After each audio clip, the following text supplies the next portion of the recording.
চলো সবাই মিলে মেলাতে যাই। আমি তো যাচ্ছি, সাথে সাথে তোমরাও যাও গো। আম্মু আসছে, বলছিলাম না বিকালবেলা মেলায় যাব। ওটা কি আর আমাকে ঠেকাইতে পারে? আম্মুর কাছে একটু একটু মানে কান্না কান্না করে বলছি, সাথে সাথে আম্মু আমাকে টাকা দিয়ে দিছে। আর আমি গেছিলাম, আমার কাকি, আমার বোন।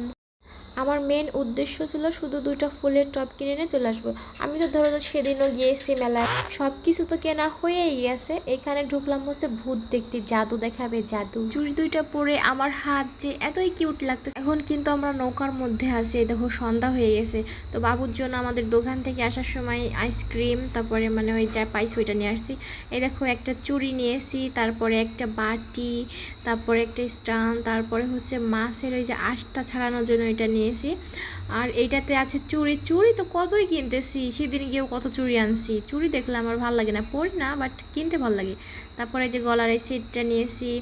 এখানে আছে হচ্ছে চানাচুর। আর এটার ভিতরে আবার কি আছে, এই দুলটা যে আমার এতই ভালো লাগছে, এটা পরলে আমার কাজ সমান পড়বে, খুব ভালো লাগবে দেখতে।